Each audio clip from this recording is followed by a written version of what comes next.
and on Facebook. We are going live.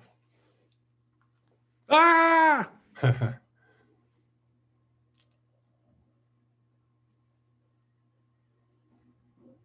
Okay, setting up your meeting for Facebook.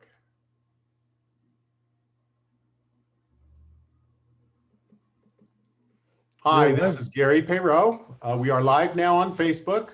I am talking to a buddy of mine, Bill Gross.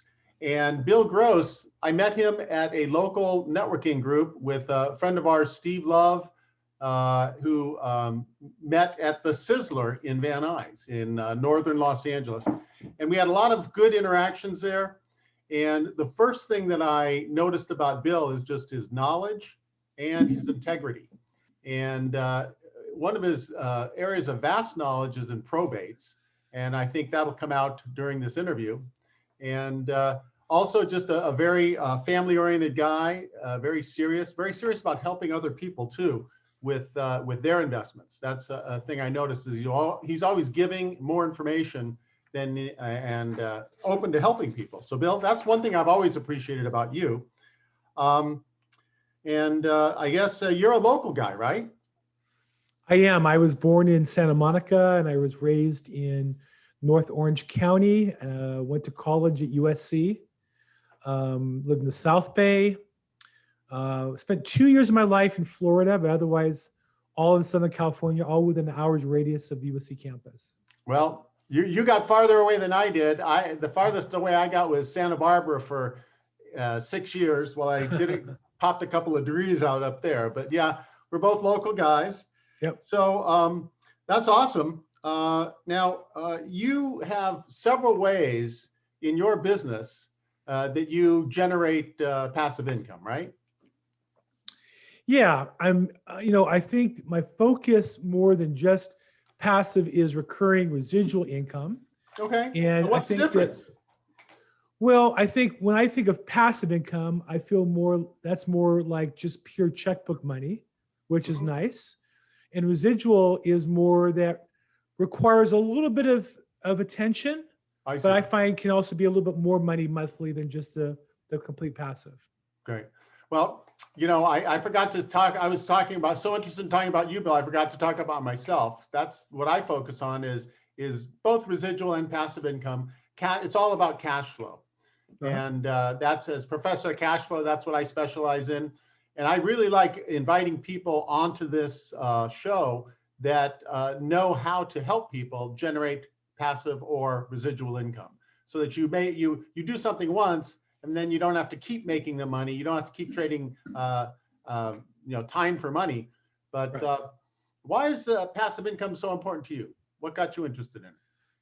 Well, I think that the only way to grow is either work more hours or get more productivity per hour that you work. And if I can create a system and set it on either autopilot or close to autopilot, then I can go do something else at the same time. And I can have 2 or 3 things running at once.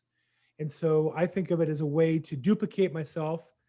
And again, my focus has not been on 100% duplication, but maybe 95% duplication. And I kind of stay involved, but I find I can get a little bit of revenue by paying attention to details and prolonging the run of the revenue. I see a lot of very successful people who work lots of hours and they're trying to get paid more and more for every hour that they work. So in a sense, they're scaling, but their scaling is limited by their mindset. Why do you think it's so hard for people to grasp the idea that we're talking about here? Well, I don't think it's taught anywhere. And, if you copy other people, you copy your parents, you copy your first couple of bosses, most people aren't doing it correctly. And I know for me, there are a couple eye-opening books and eye-opening lectures and people in my life who helped me understand that entrepreneurship is not about, the goal of long-term income is not about working harder or more hours. It's really the opposite. It's working maybe less hours or the same and getting more revenue per hour that you work. Mm-hmm. And I'm not against putting in a good effort. I like to. I feel vibrant and I like to participate.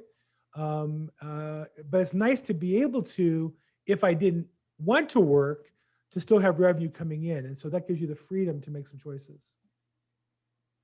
Right. Well, I have a T-shirt from Ron LeGrand, a name with which I'm sure you're familiar.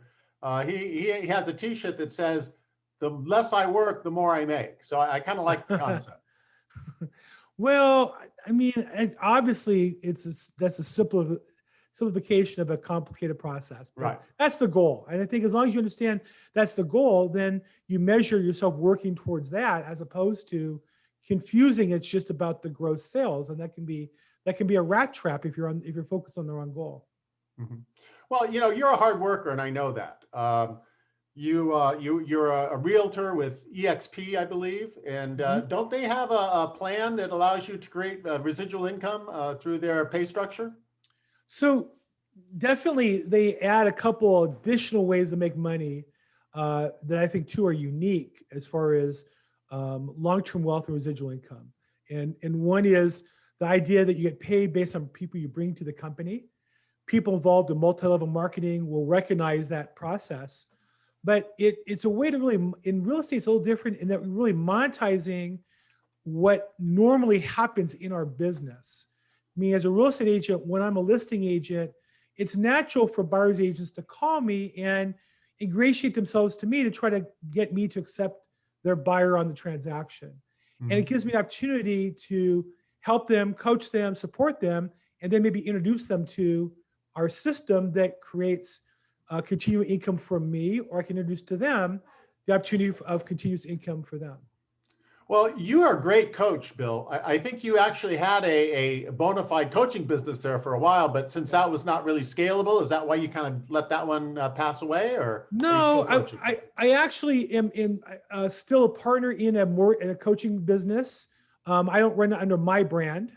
I think that was a thing I discovered, that I didn't want to be the brand of the company. And second, I didn't want to make that my focus of the coaching company, because I think if you're a coaching company, you have to, it's kind of like if you're a restaurant, you have to pretty much serve whoever comes in your restaurant. Well, I don't think you care so much in a restaurant if they're eating too much or too little.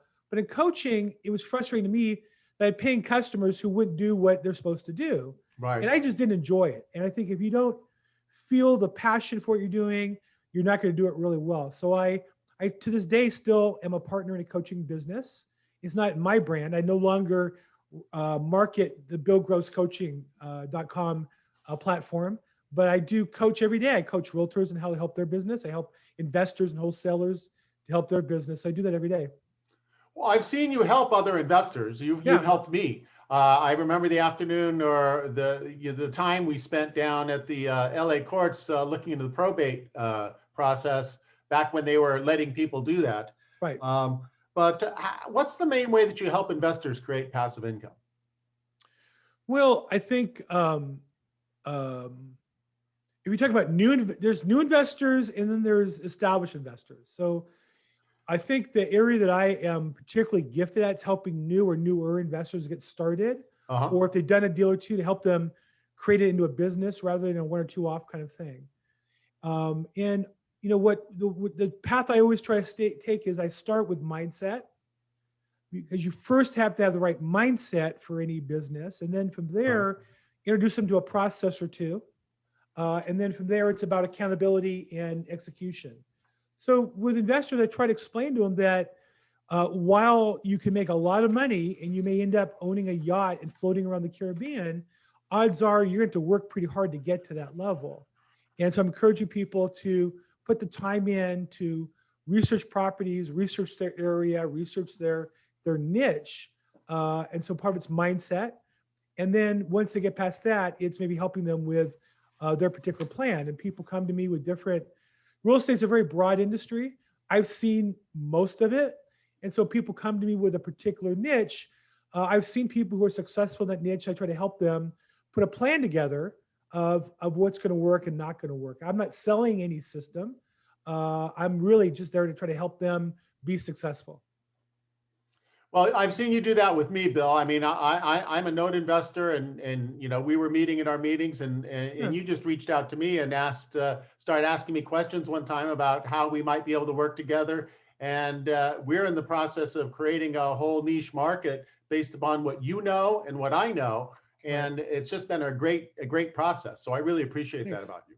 Thanks. I think I've been in the business for quite a while, and I think that one of the things I look for is synergies.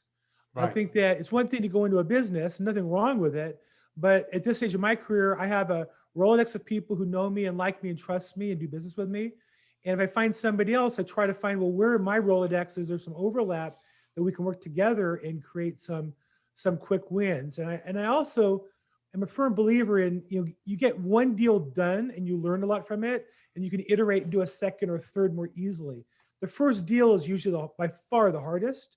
So I try to get, can we do something quickly? Is there an easy deal here to get done? And then once you do one, you can do a second, third, and then that's what often leads to a business. Interesting. And that seems a bit unique. Do you feel like that's kind of like your unique calling? Yeah, I mean, obviously we all see big business people who are successful, Grant Cardone or Tony Robbins, or there's the guys on what's the program I'm thinking of where they pitch their product, Mark Cuban and Shark those Tank? guys.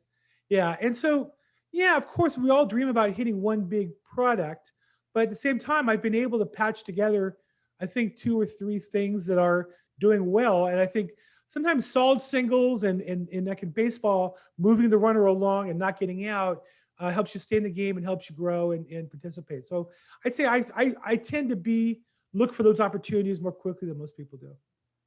Interesting. Now, we're still here in the middle of this whole COVID mess. We are? What? Well, this is going to be on YouTube, and eventually people are going to be looking at it and say, "COVID, what's that?" But do you have any concerns about, say, holding rentals during COVID when you've got investors who are coming in? As a realtor, you might have an investor coming in to buy rental property. What are your concerns along those lines? Yeah, well, there's my concerns, and then there's also, legal restrictions of what we're allowed to do and not do. And so, because I live in Los Angeles, I'm real concerned about the rental market here this coming year for a lot of reasons. And so I really don't play in the rental market much. Just not to say you can't make money at it. It's just I haven't seen a way that excites me, and I see some icebergs out there that I'm a little concerned about. So I don't do a lot. I don't do rental properties really. I'll sell somebody rental property, but I don't do property management. I know people who do, and frankly, I host my own Zoom call on Tuesdays that's real estate investment focused. And one of my regular partners in that call has a professional property management company. And I would say leave it to the professionals, because there's certain laws and restrictions and procedures you have to follow. And so I don't really get involved in showing properties or they're tenant occupied. For sale, I do, but not for rental. Right. Yeah, I kind of like the Airbnb market, but now that's being regulated. So it's when they start regulating things, that makes things a little bit scary. Right. What about this COVID thing? Is there going to be you think there's going to be an opportunity for investors down the road as maybe some landlords have run into trouble and need to shed some of their properties? There's always opportunity. The question is, where is it? And on the upswing, there's types of opportunities, and on the downswing, there's difference. And on the transition is the best opportunity, paying attention to those transitions. Real estate's a very micro geographical business. And so it's really important to pay attention to your particular market and your particular product mix and see those transitions, the market getting better or worse. In some areas in residential property right now, it's gotten hotter, if you can believe it, than it was a month or 2 or 3 ago. In other areas, it's definitely cooling off. And so to answer your question, I've been in this, I say this almost every day. I've been in business since 1986 in real estate. I've never seen a better time for investors to make money than right now. Not even close. There's more money available. There's more opportunities available in front of the average person than ever before. The challenge is keeping your mindset focused on that and understanding that somebody's buying, that means somebody's sold. If somebody's selling, that means somebody is going to buy. So your job is to get in the middle and either, if you're a wholesale investor, flip it, or if you're a long-term buy and hold investor, get on the right side of that and buy it at the right price. Well, the thing I really like about real estate is that it's such a great market, a great area for generating passive income, residual income, and rental properties is just one way. What are some of the other ways that real estate investors can utilize assets to create residual income? So there's various ways to invest in real estate. The ones, when you say real estate investor, the most common I find are people who want to wholesale or flip properties. And the ones who do that professionally, I always ask them this question: how many properties do you look at to buy one? And the number universally used to be 100. They look at 100 deals, maybe on an email or paper or something, and they'd run numbers in about 15, and then they go look at 3 to 5, and they'd buy one. And today, if the market is much tougher, when people say that, you could just translate that into numbers and say, well, maybe you have to look at 150 instead of 100. It's 50% harder, okay? You have to look at 50% more properties. The challenge is if you only make money when you buy one, that's a lot of work for one deal. And so the investors that I see who are buying a property also probably wholesale 2 or 3. Maybe they do a note deal, with you or something on 2 or 3 that they wouldn't buy it, but there's an alternate way to leverage their time by making some passive income. So I try to help investors understand that you want to kind of build a team, and then if you feed your team, sometimes that's as good as getting a deal. For me, to refer a customer to an attorney I work with or an accountant is another way of passive, a way of residual income. Because if I refer business to an accountant, eventually it comes back to me.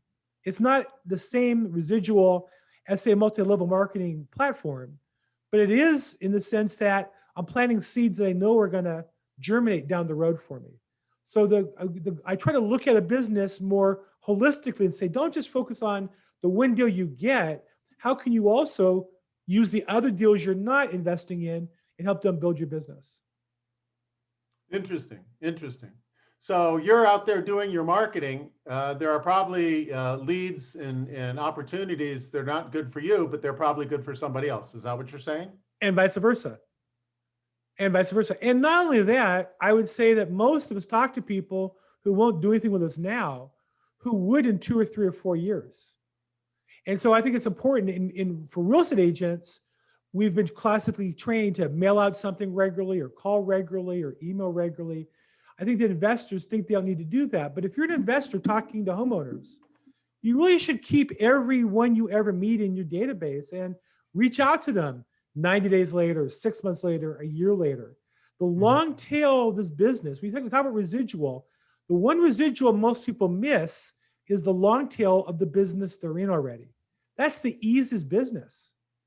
I can devise 3 or 4 other streams of income, but if I just keep in touch with my contacts and I get one deal a year from somebody I talked to 3 years ago, every year, that's pure profit once a year.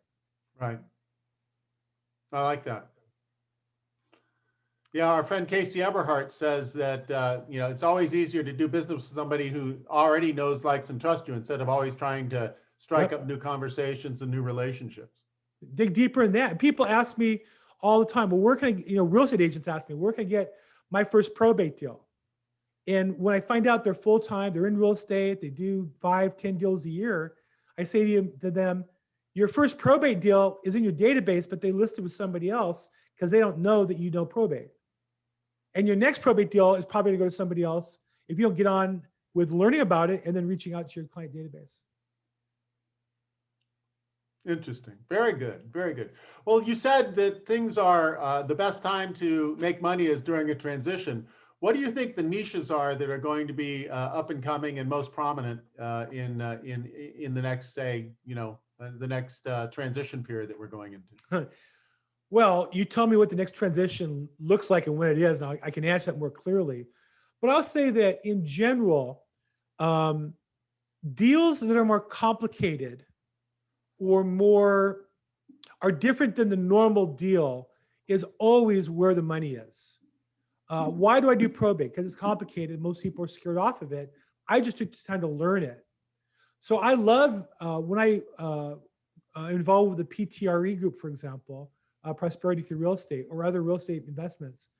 I love when I hear about programs like you talk about notes. Most people don't know how to structure those deals. That's right. And most people don't know how to leverage one into multiple business the way you do. And as a result, can't do it as effectively as you can. And I really think that that's an example of in transitions, having more tools in your toolbox. When sales get tougher, you're going to dig a little deeper and say, well, how can I put this deal together? In a hot market, I'll just drop that deal and go on to the next one. But in a slower market, if I can put that deal in life support, what can I do? Oh, you can carry back money. Oh, you like to carry back money, or you have a tax problem. Let's talk about how to solve those two together. So I think I love creative financing. I love, as a result, notes from reluctant sellers who carry back money. I think is a great niche. I've also seen land brokering. You and I have a couple of friends that have done that. I think I looked at that when I was brand new in the business, and I think that perhaps if I start again, I would look at that because land used to be so hard to sell in other markets. And with the internet, like everything else, becoming a national market, it's getting easier and easier to put buyers and sellers together. And if you're in the middle, you're going to make some money at that. So I really like that business as well. Interesting. Yeah, that makes a lot of sense. Yeah, I think that knowing how the money works and having multiple ways to make money by lending, by understanding debt, by either getting your money upfront or getting your money over time, understanding the time value of money, those are all very important skills that a lot of investors overlook. I agree. Yeah, I do probate real estate, but I also sometimes estates don't yet have authority to borrow money. So I can advance the heirs some money, maybe to get an attorney or to avoid foreclosure or to fix a property up. When they have the authority to borrow money, I have lenders who will lend money to estates, which is hard to do. So I have multiple different streams of income within my business, and to me, those are more feeders to the ultimate business. Right. But if I make some money on the side on that, I can put that back in my marketing and build my primary business. Right. I like the idea that occurs to me is that if you miss a deal because you run against a problem that you don't understand, well, that's just business. But if you run into it a second time and you haven't figured out how to make money on that, then shame on you. Right. And I think also not just make money up, but you haven't helped your customer. I think that exactly. At the end of the day, the money we make is a reflection of the value we create for our customers. And so if we find a way to make money, help our customers, then we'll get a fee somehow in that process. Very good. Very good. Well, is there a secret to success in the business of real estate? There is a secret. Can I share it with you? Sure. The secret is there's no secret. The secret. I've been in this business for 36 years. The people who I see are overnight successes are inevitably people who worked undercover for a long period of time, and then all of a sudden we notice them as being new successes in our lives. Yeah, an overnight success, right? But by the most successful people I've seen in real estate as investors, lenders, agents, salespeople, wholesalers, for one thing, they tend to do the same thing over a period of time. And part of that is they're capturing the long tail by being in the same place. I think we all underestimate the cost of transition geographically or career-wise. And so if you can keep that same business, that's why I've kept so many email addresses and phone numbers. I'm no longer full-time in the loan business, but I have people call me with referrals all the time. I can feed those leads to my tribe, and that tribe helps me with my real estate business today. So I definitely think it's important to, the secret is a commitment to a long-term business and putting the effort in daily. That's awesome. Well, Bill, it's been great talking to you. Thanks. What is one thing that if you were going to leave, the last thing that you could leave with our viewers, what is the one thing that you'd like to kind of drop on them to add value to their world today? we all get into real estate because we want to make money at some level, whether it's provide for families or ourselves or our communities. And we can get focused on the money. And when we focus on the money, business gets very hard. Mhm. But we remember that we really, the goal of the business is to help our customers. The saying, when I get off track or I struggle, I go back to my first coach, who was Zig Ziglar, who, blessed memory. And he used to say that you can have anything you want in life if you help enough other people get what they want. Right. And so if you can help people get what they want, you'll make money in real estate and investing more than you'll ever imagine for however long you need it. That's awesome. Well, Bill, what's the best way for people to get a hold of you? Look, call me directly. My number is 310-210-0008, 310-210-0008, or you can email me, Bill at the LAProbateExpert.com. It's THE, LA, BATE, expert, EXPERT.com. Bill at the LAProbateExpert.com. That's awesome. Well, listen, go ahead, and I didn't write that down, and maybe some of our viewers didn't, so go ahead and just shoot that to me after this call ends, and I'll go ahead and post it in the comments below. And Bill, this has just been awesome. I think we should maybe take a deep dive, do this again sometime, and take a deep dive into one of your businesses and really show people how they can get started. I would love to, anytime. Awesome. You know Thanks, that, Gary. Bill. We talk all the time. We see each other, I think, once or twice a week, and if we don't, something's wrong. So I'm always That's right. available for you. Well, that's it, folks. Listen, thank you so much for watching. And I want to just remember, this is Gary Peyrot, AKA Professor Cashflow. And I just want to remind you that it's never too early or too late to retire wealthy. Thanks for watching, and go ahead, and if this is YouTube, go ahead and click the subscribe button on my channel, and just give us a comment and tell us that you love it. Down below, up wherever. Take care. Bye-bye now.